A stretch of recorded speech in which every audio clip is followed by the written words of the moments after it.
भोले जी और माता पार्वती जी के कमल चारों में गोर छुके गोर लागतानी हमार प्रणाम स्वीकार होके। माँ जगदम्बा भवानी के कमल चारों में गोर छुके गोर लागतानी हमार प्रणाम स्वीकार होके। सब देवी देवता के कमल चारों में गोर छुके गोर लागतानी हमार प्रणाम स्वीकार होके। नीलम दीदी और हरेंद्र भैया के कमल चारों में गोर छुके गोर लागतानी हमार प्रणाम स्वीकार होके। सब गुरु भाई बहना के कमल चारों में गोर छुके गोर लागतानी हमार प्रणाम स्वीकार होके। आशीर्वाद के चाहना बा त देखी गुरु भाई बहना, हम आप लोगन के बहुत सुंदर भोले जी के कहानी चर्चा के माध्यम से सुनाए जाए। ये चर्चा के कबो आधा अधूरा ना सुन सके, काहे खातिर भोले जी और माता पार्वती जी के चर्चा कबो आधा अधूरा ना सुने के चाहे। आधा कथा सुनले से परमपिता परमेश्वर जी के अपमान हो, और जब पूरा कथा सभी सुनब तबे आप सभी के ज्ञान भी मिली और आनंद भी आई। तो देखिए चर्चा बहुत ही सुंदर बा कि एक गाँव में एक पासीन रहेली बेचारी, वो भोले जी के परम भक्त रहेली, भक्ति भाव बहुते करेली। लेकिन जनते बानी गाँव में आज भी छोटा बड़ा जे बढ़न बाते ऊंच नीच के भेदभाव कर रहल बा। भगवान के दरबार में केहू ऊंचे नीचे ना है, आ भक्ति भाव में तो कबहू ऊंचे नीचे ना देखे के चाहिए। मंदिर में देखी सभी लोग भक्ति भाव करे जाला, बहुत कमे लोगन के जी के ज्ञान ना रहला ते ही कहला कि हो वैसन जाता छुआ जाए वैसन जाता। आजकल देखिए तो मंदिर में एक हरजन जन यहाँ हम जात बाद में बांट देले बानी, जन हरजन बाड़ी पासी बाड़ी वे लोग जाके मंदिर के सर सफाई कर रहल बाड़ी। तो भगवान जी तो कबो छुए छूत ना मनली, तो मानव के जन्म पाके आप लोग ऐसा न करी। तो वो जन पासी वाली बेचारी सावन महीना में बड़ा प्रेम पूर्वक से भक्ति भाव करत रहली। उनके मन में विचार आई कि सब गुरु बहिना के घरे चर्चा होला, तो हमारो मन करता कि हमारियो घर में भोले जी के चर्चा बहुत हो जा। सब गुरु बहिना के जाके निमंत्रण देली कि हमरे घरे में आई जा, हमारियो घरे एक दिन चर्चा कोई दी। कहे के तो सब कह दिया, लेकिन देखी गुरु भाई बहना बेचारी अगोरते रह गेली और अगोरली पहर अगोरली सब व्यवस्था कोई के 3 पहर बीत गए, लेकिन केहू गुरु बहिना उनके घरे चर्चा करे ना आई। ते कहानी से बहुत कुछ आप लोगों के सीखे के मिली कि पूजा पाठ में बुलावल ना होरे के चाहिए, और ऊंच नीच के भेदभाव कबो ना रखे के चाहिए। अरे सब के शरीरिया तो भोले ही जी बनौले बानी। जब भोले जी ऊंच नीच के भेदभाव ना रखनी तो आप सभी के काहे खातिर के ऐसा कर रहल बानी। बेचारी के बहुते दुख भइल, चर्चा के बारे में कुछ ना जानत रहली, कैसे का कइल जाला जो समझ में आयल कैली, और प्रसाद के ले जाके अपने घर में खा पी के और जन बचल कली एने ओने फेंकब त नुकसान हो जाई, आ ले जाके अपने घरे के पिछवाड़े गाड़ देले बाड़ी। तो देखी गुरु भाई बहना, जब प्रसादी गाड़ देले बाड़ी तो पूरे गाँव में हंचन मच गइल बा, का भइल बा। जब कथा के पूरा सुनब तो आप सबन के ज्ञान भी हो जाई और आनंद भी आ जाई। बहुत रोचक कथा बा। तो अगर कथा हमारा आप लोगों के अच्छा लगी तो कमेंट में भोले जी और माता पार्वती जी के नाम जरूर सभी लिखब। काहे खातिर लिखले बोलले कहले सुनले से सब दुख दूर हो जाला। तो यही बहाना तो कम से कम भगवान जी के नाम ले ली। और जो हमरे चैनल पर नया हुई वो हमरे विधाता ज्ञान चैनल के सब्सक्राइब कर दी, ताकि जौन भी नया नया वीडियो डाली नहीं आप सभी पर आनंद उठा सके। तो देखिए गुरु भाई बहना, हम कथा के आरंभ करतानी। कथा बहुते रोचक बा, ज्ञान वर्धक बा, लेकिन जब पूरा सुनब तबे आनंद आई। एक गांव में एगो जात के पासीन रहेली बेचारी। यहाँ आके हम बट जानी कि केहू धोबी तो केहू चमार तो केहू कहार तो केहू बाबू बन जाता, केहू ठाकुर बन जाता, लेकिन भगवान के दरबार में सब एक ही समान बा। अभी बेचारी जब चर्चा भोजन में जाली देखेली कि सावन महीना में सबके घरे चर्चा होत रहेला, तब बेचारी के बड़ा मन में बहुत खुशी होला कि काश हमारियो घरे ये चर्चा हो जा, हमारियो घरे भोले जी के आगमन हो जा। बड़ा अच्छा विचार रहेला बेचारी के। आ बड़े जब से होश संभरले रहेली तब से भगवान जी के भक्ति भाव करेली, लेकिन ऊंच नीच के भेद भाव में बेचारी कबो अपने घर में चर्चा ना करा बोले रहेली। तो बड़ा हिम्मत जुटा के देखी गुरु भाई बहना गईली और पूरे गांव में कहली सब गुरु बहना से, सबके हाथ जोड़ के कि गुरु बहना देखी हम चाहता नहीं कि हमारियो घर में चर्चा हो जाए। कहे कि तो सब बहन लोग कहली कि ठीक बा, का भइल बा, तोहरियो घर में चर्चा हो जाए भगवान जी के। कहे के तो सब केहू कह दियो, लेकिन कहली कि जा तैयारी करो, सजी जनी तोरे घरे आवल जाई। बड़ा मन प्रसन्न भइल बेचारी के कि आज हमारे घर में भोले जी और माता पार्वती जी के आगमन हुई। अब बड़ा शुद्ध विचार से अपन घर दुआर के सर सफाई कैली, लीप पोत के, और जितना प्रसाद जौन चीज लगेला सब गुरु बहना लोगों से पूछ के मंगा ले रही बेचारी। कौनो कसर ना रहे। सोचले रही कि जौन भोले जी के दया से हमारे घर में बा सब चीज उके के चाहिए और सब चीज के मंगा ले रही। अब सब चीज रख लेली, नहा धो के अब पति पत्नी दोनों जनी तैयार भइलो कि आज हमारे घर में चर्चा हुई, गाँव के लोग आई, और बड़ा अच्छा व्यवस्था कैले रही खाए पिए सब चीज़ के कि सबके स्वागत करब, आदर सत्कार करब। तो देखी जेकरे दिल में भक्ति रहेला, ओकरे दिल में प्रेम रहेला, वह भक्ति भाव के कदर जानेला। कहली कि आज यही बहाना कम से कम हमारे घरे भंडारा हुई, पूरे गांव के निमंत्रण दे के आई रही। लेकिन आज भी गांव में 100 में 99 लोग ऐसा बाड़े कि छोट ऊंच नीच के भेद मान रहल बाना। सब जीवा तनिको बड़न बात कहता कि चमारे के घरे कैसे चल जाई, उपासी के घरे हमन के चर्चा करे ना जाए जाए। अब नहा धो के बेचारी सब चीज सजा बजा के बैठ गईली, भगवान के ध्यान लगा के बैठली कि आज हमारे घर में ही बोले जी हम अनजान बानी, हमके कुछ ज्ञान नहीं है, लेकिन जवन जहाँ तक जान बोले बानी वहाँ तक के व्यवस्था कैले बानी। हे पिताजी माताजी, हमारे घर में आपके स्वागत बा, अभिनंदन बा कि हमारे घर में आज आके हमारे बच्चन की आशीर्वाद दें और हमारे कुटिया के धन्य बना दें। बेचारी बड़ा आस लगा के सब कुछ सजा बजा के बैठ गईली और इंतजार करत रही कि अब गुरु बहना लोग आई और हमारे घर में भोले जी के चर्चा शुरू हो जाए। लेकिन देखी सब गुरु बहना लोग का कैली, आपस में एकत्रित होके कहली कि कैसे उपासिया के घरे जाए जाए, फिर घरे पानियो ना पिए के,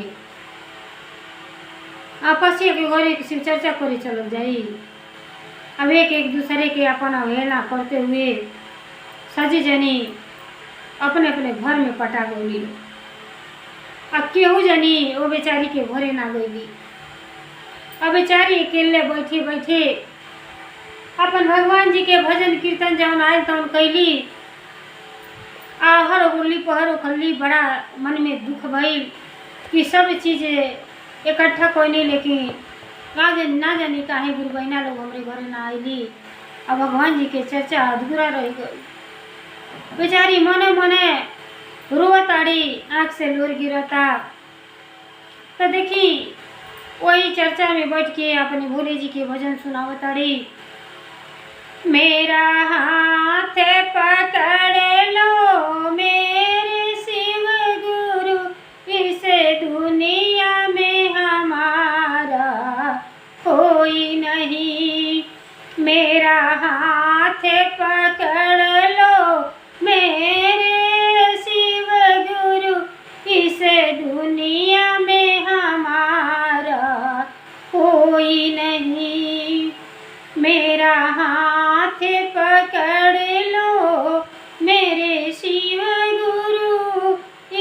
दुनिया में हमारा कोई नहीं। मेरी नैया डगमग डोल रही, मेरी नैया डगमग डोल रही, हमें बेवस होकर देख रहे। मेरी नैया डगमग डोल रही, अब बेवस होकर देख रहे। मेरे नाव चले तो चले कैसे, मेरा पालनहारा कोई नहीं। मेरा नाव चले तो चले कैसे, मेरा पालनहारा कोई नहीं। मेरा हाथ पकड़ लो हे गुरुवर, इसे दुनिया में हमारा कोई नहीं।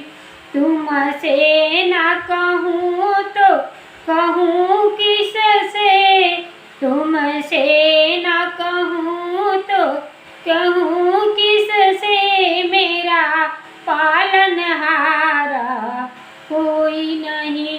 तुमसे ना कहूँ तो कहूँ किससे, मेरा पालनहारा कोई नहीं। मेरा छोटा सा परिवार है गुरुवर, जो आपके भरोसे चलता है। मेरा छोटा सा परिवार है गुरुवर, जो आप भरोसे चलता है। इसे आप संभालें आकर के, गिरते का सहारा कोई नहीं। इसे आकर संभालें गुरुवर, इसको कोई सहारा नहीं। मेरा हाथ पकड़ लो मेरे गुरु, इस दुनिया में हमारा कोई नहीं।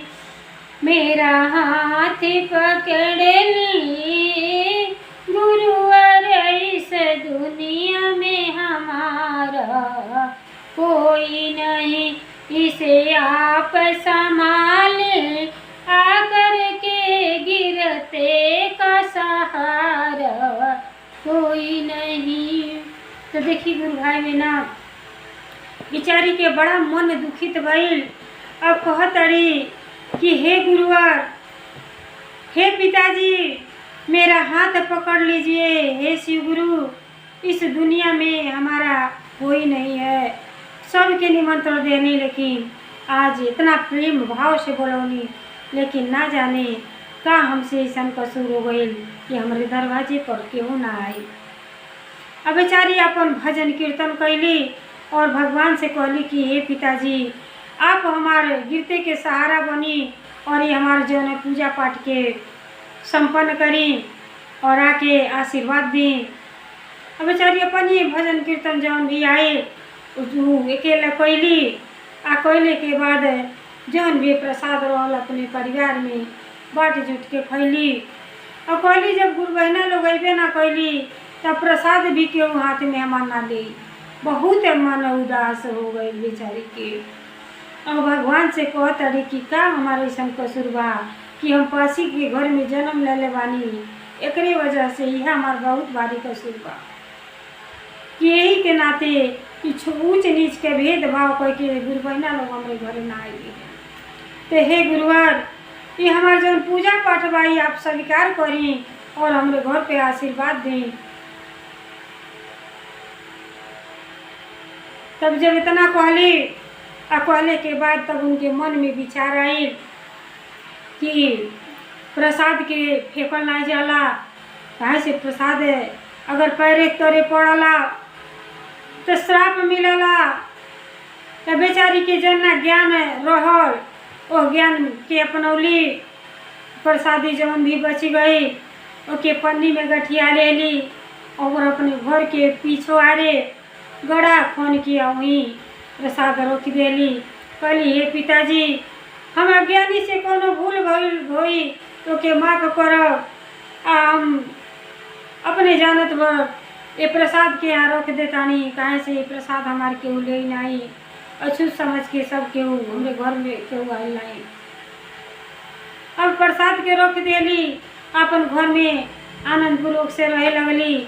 और देखी गुरु भाई बहना, बिहाना भले जब भोले जी और माता पार्वती जी कैलाश पर्वत से सब चीज़ देखत रहनी कि गांव के लोग ऐसन बा कि एक गुरु बहना के घरे चर्चा भजन करे ना गए लोग वो भगवान भोले जी के। तब भगवान जी भोले जी बहुते क्रोधित भइनी। पिताजी इतना क्रोधित भइनी कि गांव में देखी पूरे गांव में हैजा तमन आ गई। और गांव के लोग जौन है लड़का बूढ़ सियान जौन भी रहलो सब केहू तबाही मच गई। मानो घर में केहू के घर में केहू एक व्यक्ति सही ना रहे। इस सब भोले जी जब नाराज बनी तो पूरे गांव में आफत आ गई। लोग के समझाव करती ऐसा भोले जी कहनी। अब सब केहू तबाही में पड़ल बा। तो देखता लोग कि खाली मात्र जौन पूजा कैले रही उन्हीं के घर बचल रहा, जौन पासी रही गुरु बहना जेकरे घरे ही लोग गइल नहीं रहे उनके घरे सब केहू सही सलामत रहे, केहू के कुछ ना भइल रहे। अब घर पूरे गांव के लोग आश्चर्य में पड़ गई। तब जाके लोगन के ज्ञान भइल कि अरे वो देखो ना हमन के घर पूरे गांव में कौनो घर ऐसा नहीं छूटल कि हमन के सब जनी परेशान बानी। आ उपासन के घरे केहू के तबीयत खराब नहीं, केहू बहुत अच्छा बाटी। तब धीरे धीरे लोगन के दिमाग जाए लगल, कह लो कि चलो ना पूछल जा आ चर्चवा करौली ना का दिनवा। अब सब गुरु बहना लोग जुट के अली और कह तारी कि का हो तोरे घरवा दिन में चर्चवा ना भइल का। कहली कि का करी, रउरा सबके पूरे गांव के निमंत्रण देले रहनी कि आप लोग आए भोले जी के चर्चा हमरे घर में हुई। सब चीज हम ले आके रखले रहनी, अहर अगोरली पहर अगोरली तीसरे पहर ले आप लोग के अगोरली, आप लोग केहू जानी ना आइली। तो अकेला हमें जो पूजा समझ में आयल दोनों प्राणी कहनी जा अपने घर में प्रसाद बांट के कहनी। और जौन प्रसाद बच गई उ ले जाके घर के पिछुआरे गाड़ देनी। काहे खातिर कि आप सभी ऊंच नीच के भेद कैले रहनी। तो कहनी कि अब प्रसादियो तो हमारे केहू ना ले। तब जब गैली लोग तो के एहसास भइल, अपने घरे जाके जैसे सुतली लोग तो सपना में सबके भोले जी अली कि तू लोगन का भक्ति करत अड़ू। जब तुहन के मने शुद्ध ना बा, ऊंच नीच के भेदभाव रखले बाड़ू तो भोले जी के चर्चा में तो कबो तुहन सफल ना होगी। आओ बेचारी के निमंत्रण दिहल तुहन गइलू नहीं तो देखा तोरे गांव में यही से ऐसा भइल बा। और जाके उनसे माफ़ी मांगो तब जाके तुहन के परिवार संगी। और पूरे गांव में एक सपना सबके देखल भोले जी सपना में सबके अली। तब लोग उनके ज्ञान भइल कि ऊंच नीच के भेदभाव कबहू ना करे के चाही। अब गैली लोग सजी जन भागल कहली कि गुरु बहना के घोड़े पर लोग गिर गईली। कहली कि बहन आज हमसे बहुत भारी भूल भइल बा कि हम ऊंच नीच के भेद समझ के तोरे घरे भक्ति भाव में हमन के ना आईली। तो जौन प्रसादिया का कहलू, जौन प्रसादिया बचल बा झैले बाड़ू उ प्रसादिया हमन के पूरे गांव में बंटवा दो। अजय जी प्रसाद खाई ते सही हो जाई। सपना में भोले जी आके यह कहले बानी। कहली प्रसादिया तो हमें जमीनी में गड़ले बानी, कहनी कि आप सभी ना खइबे। अब सब गुरु बहना मिल के गईली तो प्रसाद खन के निकलली। अब पूरे गांव में दूधुइया दाना सबके घरे सबके जितना जनता रहल सब जनता में बांट देली। आ प्रसाद खैते भोले जी की ऐसा दया कृपा भइल कि पूरे गांव के में रौनक आ गई। जौन बीमारी और सबके बीमारी बिना दवाई के ठीक हो गई। तो भोले जी में इतना शक्ति है। अपने भूल के सब माफ़ी मांगल कि हमसे बड़ा भारी गलती हो गई है भोले जी, आइंदा वैसा कबो ना होई। जब हम भक्ति भाव करतानी तो भेदभाव के तो हटाई के पड़ी। अरे इंसान भोले ही जी सबके बनौले बानी, तो ऊंच नीच के भेद कैसन। अब भक्ति में तो कबहू ऊंच नीच के भेद ना आवे के चाहिए। मंदिर में सबके अधिकार होला परमपिता परमेश्वर से मिले के। तो मंदिर में तो केहू ना ऐसा करेला, लेकिन घर में काहे आप लोग ऐसा कर रहे बानी। तो अपने भेदभाव के खत्म करी और चर्चा भजन में जब जाता नहीं तो एक दूसरे से प्रेम बना के चर्चा के शुरू करी और चर्चा के खत्म करी। तो देखी वो भोले जी के दया कृपा ऐसा भइल, देवों के देव महादेव में इतना शक्ति है कि वो प्रसाद के अनादर कैले से पूरा गांव में है जाता होना गई। लेकिन जैसे प्रसाद के ग्रहण कर लो, पूरे गांव के में खुशी के लहर झलक आई। सब केहू सहयोग, सबके लड़का परानी जी हो जाओ, सब गुरु बहना लोग ठीक हो गईली। और भोले जी के फिर लोग कहल कि बहुत भारी हमन के गलती कैले बानी। अब सब गांव के एकत्रित होके और सावन महीना में भोले जी के विधि विधान से चर्चा भजन कराओ लोग और अपन माफ़ी मांगल लोग। भोले जी एनी आशीर्वाद देनी तो सबके जीवन खुशहाल हो गई। तो देखिए जैसे भोले जी और माता पार्वती जी के दया कृपा पूरे गांव पर भइल और सबके ज्ञान दे दियानी कि ऊंच नीच के भेदभाव ना रखें और भक्ति भाव जरूर करी। भक्ति में बहुते शक्ति है, आई है अपने साथे जाई। तो इसे सब गुरु भाई बहना पर दया और कृपा करी। हर हर महादेव, हर हर महादेव, भोलेनाथ।